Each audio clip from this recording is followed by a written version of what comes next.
Bismillahirrahmanirrahim. Assalamualaikum warahmatullahi wabarakatuh. Alhamdulillahi wassalatu wassalam ala rasulillah sallallahu alaihi wa ala alihi washabihi ajmain. Amma ba'd. Kepada anak-anakku semuanya, kelas 11 MA Ibn Abbas As-Salafi yang kami cintai dan yang kami banggakan insyaallah.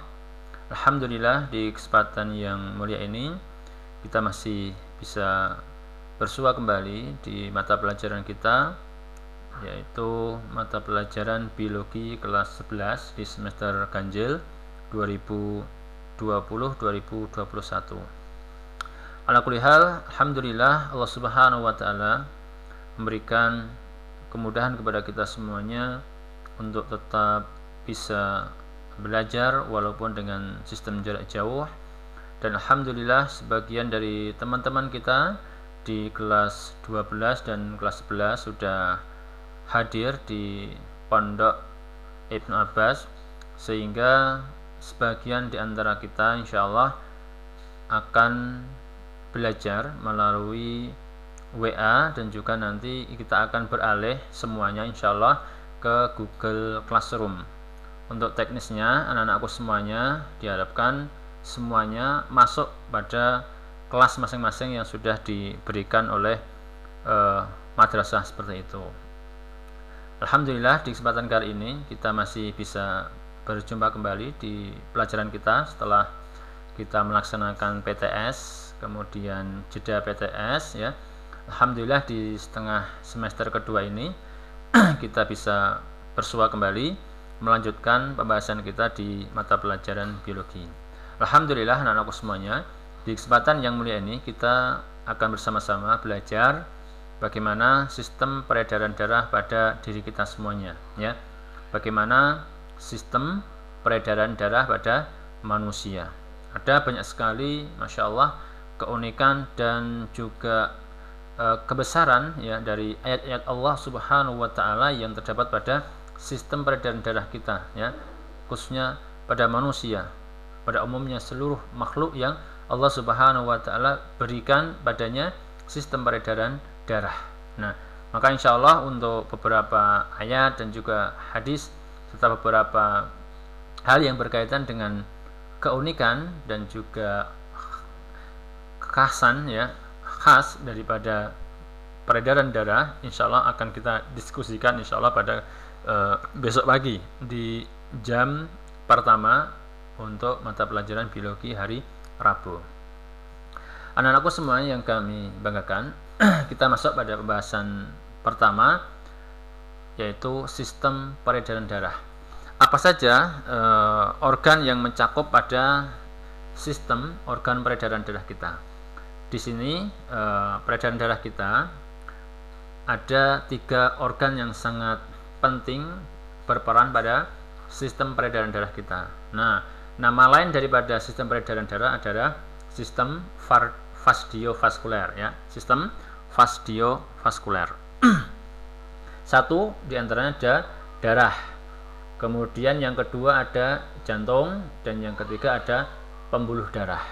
Nah, kita masuk pada pembahasan yang pertama, yaitu darah. Apa itu darah? Bagaimana darah tersusun? Nah, darah di tubuh kita Masya Allah berfungsi sangat urgent pada kehidupan kita semuanya. Darah diantaranya berfungsi untuk mengedarkan sari-sari makanan ke seluruh bagian tubuh kita, yang dengan darahlah semua sel-sel yang ada dalam tubuh kita, dari ujung atas kita sampai ujung bawah kita, itu semuanya disuplai melalui darah itu sendiri. Nah, darah tersusun atas 2 bagian. Bagian yang pertama berupa plasma atau cairannya. Bagian yang kedua berupa sel-selnya, butiran-butirannya. Maka yang pertama kita bahas pada sel darah dulu ya, sel darah dulu. Nah, sel darah itu terbagi menjadi 3. Ada eritrosit, ada leukosit, ada trombosit ya. Masing-masing memiliki fungsi dan peran tersendiri ya. Maka untuk memperringkas materi pada daring kita, Insya Allah nanti akan kita sambung di sesi diskusi besok pagi. Yang pertama berkaitan dengan eritrosit, yaitu sel darah merah. Kemudian leukosit, sel darah putih. Dan yang ketiga trombosit atau keping darah. Nah, sebagai cuplikan sedikit bahwa sel darah merah itu berfungsi diantaranya apa? Tadi untuk mengedarkan oksigen dan cari makanan ke seluruh tubuh. Kemudian sel darah putih atau leukosit berfungsi sebagai pertahanan, ya, benteng pertahanan, ketahanan tubuh kita. Kemudian keping darah berfungsi dalam apa? Pembekuan darah. Ya. Adapun secara umum, ya, yang kedua plasma. Ini susunannya lebih banyak daripada sel darah itu sendiri, atau sering kita sebut cairan darahnya. Nah, apa saja fungsi daripada darah itu sendiri? Di antara fungsi darah adalah memelihara suhu tubuh, ya, mengangkut sistem metabolisme, menentukan golongan darah, dan mengedarkan sari makanan serta oksigen ke seluruh tubuh. Nah, ini berkaitan dengan fungsi darah secara umum. Lanjut. Sekarang kita masuk pada beberapa pembagian daripada jenis-jenis darah. Di sini sudah kita lihat bersama bahwa darah terbagi menjadi 3 bagian. Yang pertama bisa kita lihat di sini adalah sel darah merah, ya. Bentuknya seperti ini atau sering dinamakan dengan eritrosit. Kemudian yang kedua sel darah putih atau leukosit. Dan yang ketiga adalah keping darah atau namanya trombosit. Nah, apa saja ciri-ciri dari ketiga jenis darah ini? Di antara ciri-ciri ketiga sel darah ini bisa kita lihat pada tabel berikut. Yang pertama, berdasarkan intinya, ya, eritrosit itu tidak memiliki inti sel, sedangkan leukosit memiliki inti, trombosit tidak punya inti. Kemudian hemoglobinnya, ya, eritrosit memiliki hemoglobin, sedangkan yang lainnya dari leukosit dan trombosit tidak punya.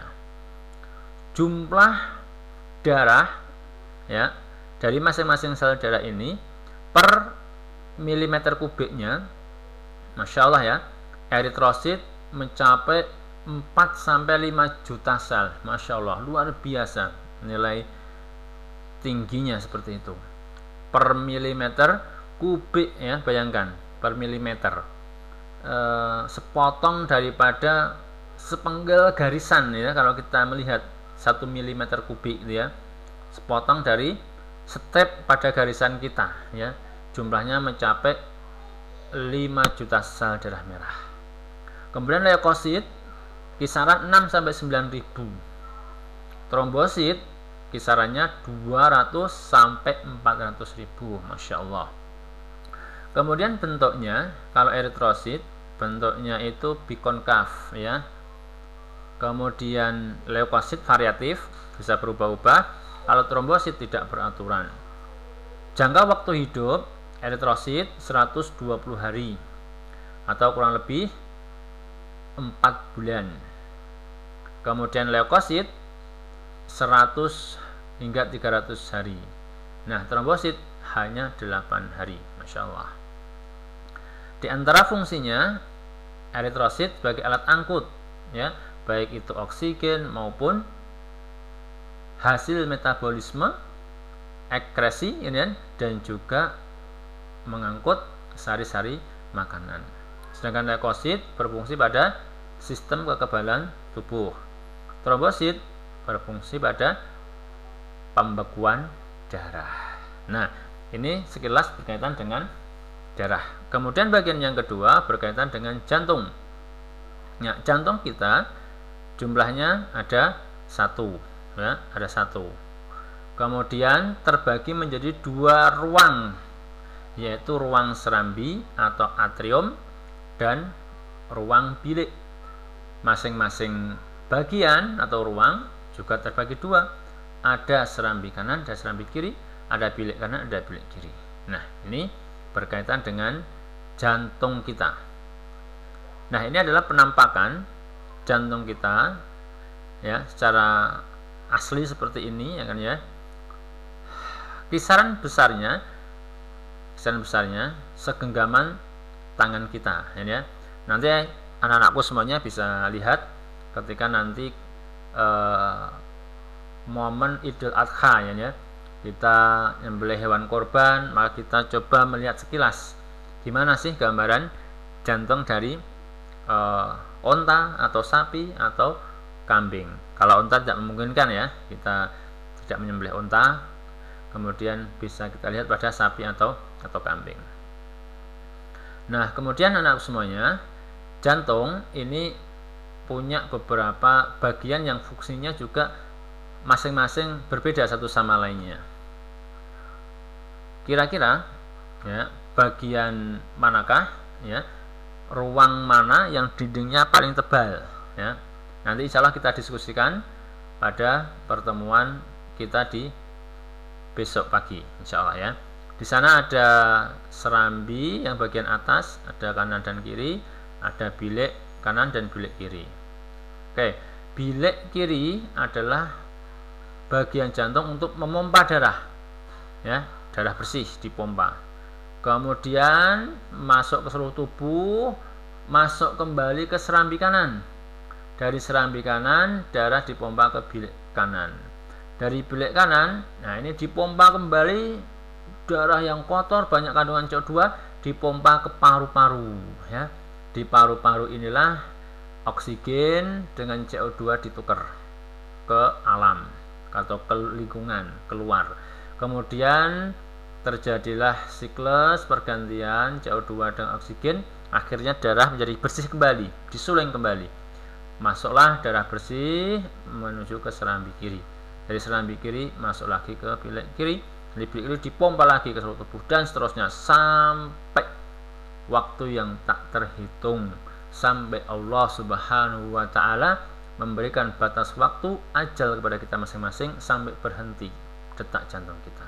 Masya Allah ya, luar biasa. Makanya kita wajib bersyukur kepada Allah Subhanahu wa taala atas nikmat yang besar ini. Berapa banyak biaya yang harus kita tanggung seandainya kita punya penyakit jantung ya, dan seterusnya dari berbagai macam nikmat yang Allah berikan kepada kita dari sisi kesehatan kita. Nah, anak-anakku semuanya yang kami cintai dan yang kami banggakan, secara umum ya, aliran darah di dalam jantung seperti yang kami gambarkan tadi, bahwa jantung memiliki empat ruang ya, dari paru-paru menuju ke pembuluh darah, masuk ke serambi kiri, kemudian dipompa ke bilik kiri, dari bilik kiri dipompa ke seluruh tubuh, masuk ke serambi kanan, dari serambi kanan dipompa ke bilik kanan. Nah, dari bilik kanan terus diolah, disaring ke paru-paru, balik lagi ke serambi kiri dan seterusnya. Begitulah siklus aliran darah di dalam jantung. Nah, nomor 3 sekarang setelah kita masuk pada darah, kemudian jantung, yang ketiga adalah pembuluh darah. Pembuluh darah terbagi menjadi 3 secara umum ya. Yang pertama itu ada pembuluh darah nadi atau arteri. Yang kedua pembuluh balik atau vena, dan yang ketiga pembuluh kapiler. Nah, kita lihat perbedaan daripada ketiga pembuluh darah ini. Ini pembuluh darah arteri, warnanya merah. Kemudian pembuluh darah vena, warnanya biru. Dan pembuluh arteri, ini pembuluh kapiler, inilah pembuluh yang sangat kecil penghubung antar vena dengan arteri ya, yang sangat kecil dan jumlahnya Masya Allah sangat banyak. Kemudian berikutnya kita lihat daripada perbedaan kedua pembuluh darah ini ya. Yang pertama, letaknya kalau nadi itu agak tersembunyi, ya, agak dalam letaknya. Kalau vena letaknya dekat permukaan kulit, sehingga kita bisa lihat yang bagian dekat dengan kulit kita itu adalah pembuluh darah vena atau pembuluh darah balik, ya.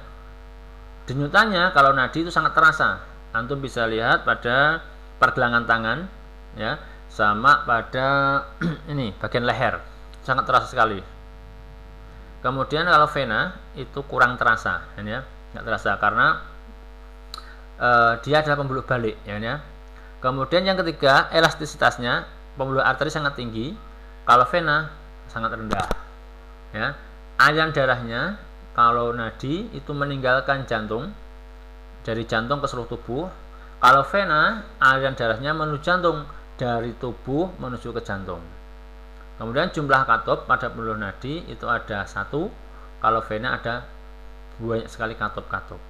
Nah, ciri berikutnya yang membedakan antara nadi dan vena, pembuluh arteri atau nadi itu banyak membawa darah yang bersih, mengandung oksigen.